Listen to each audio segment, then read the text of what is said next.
Hello from the Indian Ocean. Over there. This is it. So if you see a whale jump behind us, let us know, won't you? If you've been following us on social media, you'll know already that we have in fact left Thailand and we've started our 2,000-mile circumnavigation of Sumatra to get to Borneo. You'll be hearing more about that in future episodes, but before we tell you about that, we need to catch up on some of what was going on in Thailand just before we left. This week's episode is really a homage to Thailand. Yeah. This is the last time that we spent time sailing in Thailand, and so this episode it's really just a kind of visual and auditory feast. It's just to show you the beauty of Pag Nang Bay, and we've put together some funky music, and well, let's go and check it out.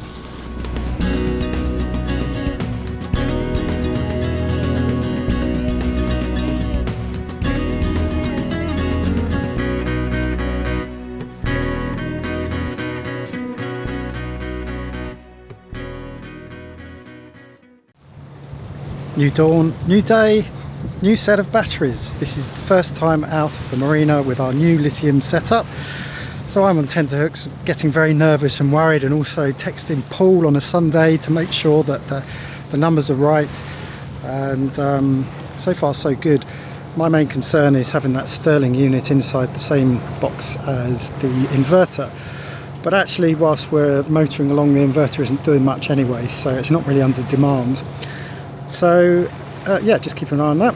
And in our continuing quest to make sure we go to new and different places rather than taking a left outside of KBL Marina, we've actually turned right. And we're heading towards Pag Nang Bay via Chicken Island, and then we've got Raleigh Beach, which is just behind us, very popular tourist spot. And we've got American on Synchronicity in the boat in front of us. So we're, as you can see, there's not a breath of wind. We had great wind the other week. This week there's absolutely none, and then next week we've got some strange northwesterlies, so it's all good so far. We'll continue to monitor those batteries and give you an update when we're at anchor and to see how they cope with the demands of the ice maker.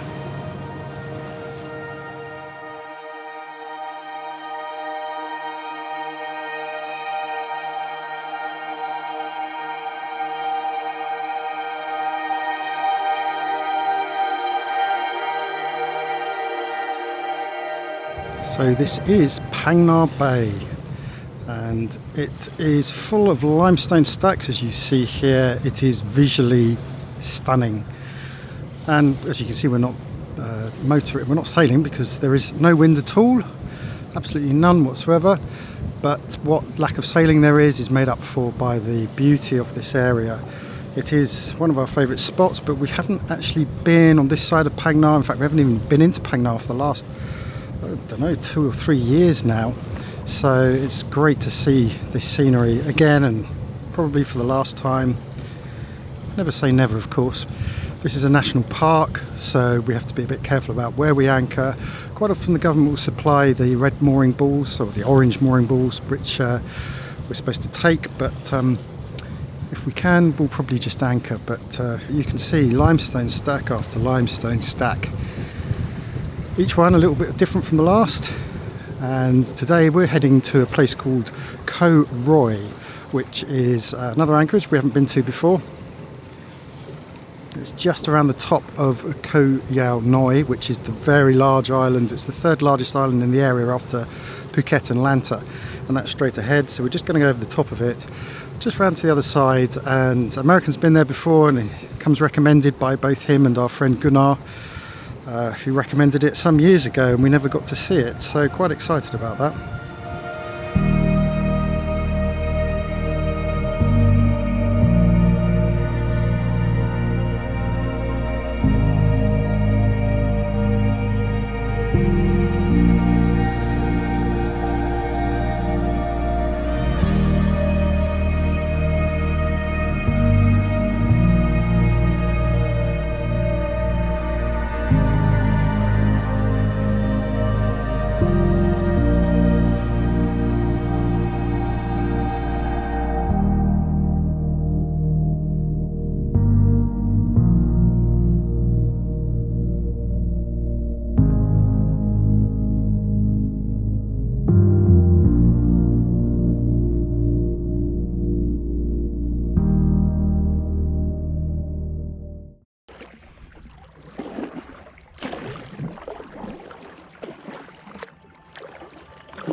Here we are inside the middle of the Hong, and it's one of the most impressive Hongs I've seen in this area.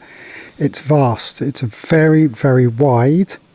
And of course the construction of these Hongs is such that you have a limestone outer wall, and the way the Hongs work is they collapse in the middle, so they fall down to sea level.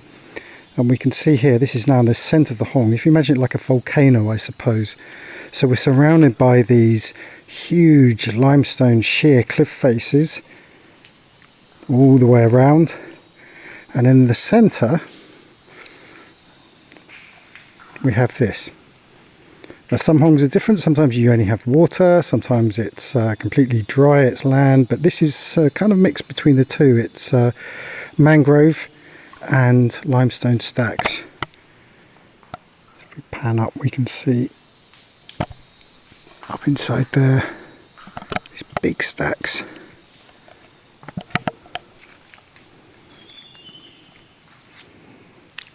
It's late in the afternoon now, so we've got cicadas and the usual weird strange dripping noises you get with these kind of strange drying mangroves.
Had a lovely day yesterday, anchored just off Koh Roy, surrounded by these beautiful limestone karsts. Just us, there were 2 or 3 other yachts there, and we were there with American.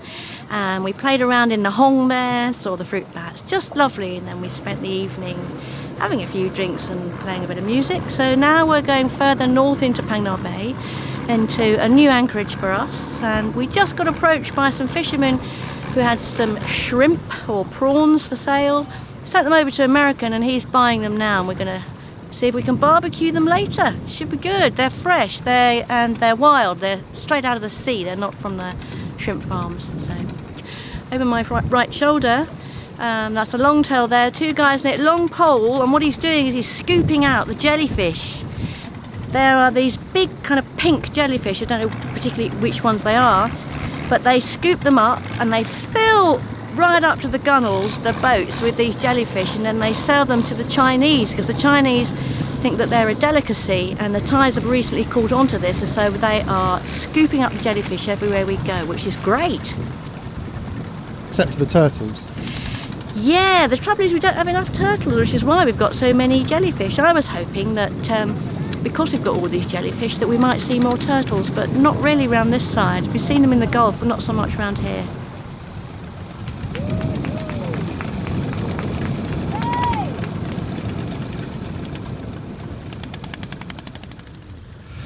Visibility is much better today, as you can see, and this is why we love Phang Nga. Look at this, another beautifully stunning long, thin islands, and the idea is that we're going to go and anchor behind it.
But that wasn't the last time we went into Pag Nang Bay. We were lucky enough when your parents came out to go there again and even see Koh Roi again.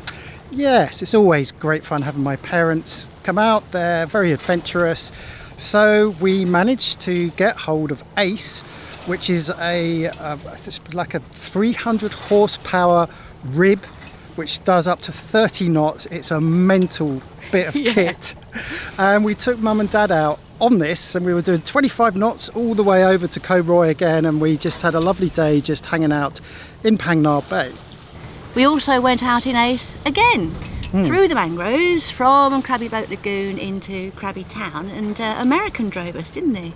Yeah, that was just, I love that trip, going through the mangroves. It's such a special little trip. It's only about, I don't know, what, 5 miles tops, just from the marina to Krabby Town, but there's nothing there at all. It's just nature.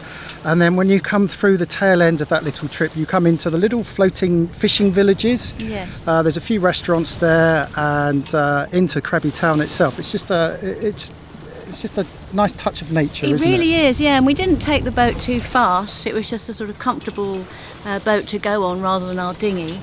And so we were able to hear the sounds and watch the fish jumping and watch the birds overhead. It's very special, and I think your parents really enjoyed it, didn't they? And your parents' trip coincided with your mum's birthday. Yeah, that was the main reason for her coming over, actually, was to give her a special birthday. Unfortunately, we had a bit of a squall coming through, so we had to delay our trip to Koh Jum, but instead, on a very rainy day, we took them out to an elevated walkway through the mangroves at a place called, Liz? Yeah, okay, I haven't memorised this. It's called Ta Pom Klong Song Nam. Love it. Gotta love those Thai names. I don't really know what it means, but it's a special little spot though, because there was no one there. It's on the tourist map, but it's not really frequently visited, but it was nice just to walk through there. And then we took them to Wonderland. Woohoo! Now this is the Tiger Temple in Krabby Town itself. We're in Krabby with my mum and dad who've come over to visit, and we've come to visit the Tiger Cave, which is within Krabby itself. There's a big monument on top of the hill. It's over 1,200 steps. Mum, dad and I managed 200. It's pretty steep, it's a long way up. Of course, it's the middle of the day. But just next door to that is this place called Wonderland. And the only way I can describe it, it's like a huge hong So we're surrounded by these very steep sheer cliff faces all the way around, and inside you've got rainforest. Now we've got some Buddhist monks who live close by the entrance, and you can see they've run piping to catch the water dripping from the incredible rock formations, these overhangs that you get in this area. And some superb caves, huge big round stalagmites and stalactites that look like wedding cakes. And I just wanted to record this little bit whilst I'm walking through the Hong, just to capture some of the atmosphere, because I was just going to do a voiceover with little clips showing what we've been up to over the last couple of weeks with Mum and Dad, but I thought we couldn't miss this. This is rather spectacular and very, very atmospheric, and nice and cool as well. So although we couldn't make it to Jum on your mum's birthday, we went a couple of days later and had a lovely time on one of our favourite islands in Thailand. Except this time we didn't take Esper. No, we went by longtail, which was great fun, getting the longtail from the mainland to Jum.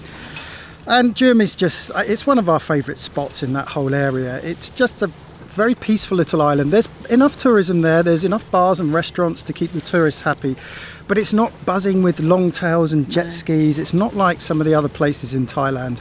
And it was very funny getting Mum and Dad on scooters. We went for a little gentle scooter ride around the island, and poor old Mum and Dad, Dad hasn't ridden a scooter for about 20 years, I don't think, so bit of a shock to the system for them. Yes, and there weren't any helmets, and they said, of course not. Where are the helmets? And we said, no, it's right, nobody wears helmets over here. But it was just nice to rediscover Jum with Mum and Dad, and yeah, just take it in and actually stay ashore for the night in one of the little cabanas at Woodland Lodge, our favourite spot in Koh Jum. Yeah. So Krabi and Krabi Town have a lot to offer tourists, much more than we were ever aware of, tucked away in the mangroves in the marina. And it was a real delight for us to be able to get out and see some of these places, and we recommend it as a great place to go on holiday. Yeah, I think because we're so wrapped up in fixing up the boat in the marina, to have Mum and Dad come over was a good excuse to leave everything alone and just go out and be tourists. Yeah. And I have to say, that whole region, there is so much to do. You're spoilt for choice. So if ever you find yourself in the Krabi area, grab yourself a hire car and just cruise around the countryside. That's pretty much Thailand over and done with, but as we said, we've got a few things that we want to cover off, haven't we? Yeah, some quite important things. We've got this new Code Zero, which arrived. So it's all very new for us. Had to work out how to put it on, how to use it. Yep. We've got the induction hob, but you managed to put a gimbal on and get the whole thing working properly, so that was great. Yep. And then there's the new Dodger. Well, the new Dodger, the new old Dodger that, as you know, broke. Yes. So we've fixed that up, and we're just going to cover that off as well. Yeah. So anyway, I guess we say officially goodbye to Thailand. We do. And we'll catch you again soon. Gonna miss you. Bye. So we really hope you enjoyed that homage to the last few weeks we spent in Thailand. Those of you who've been watching us regularly will know that we've left Thailand. We have in fact left Thailand, and we are on our big passage to the east to Japan. We're on our way. We left some time ago, and this is the first time we've been able to do an update because it's very sporadic here off the coast of western Sumatra. But if you're a Patreon, you'll be a little bit more clued up, because whenever we can, we're putting updates on Patreon with lots of photographs and stories about what we're encountering as we're coming down the west coast.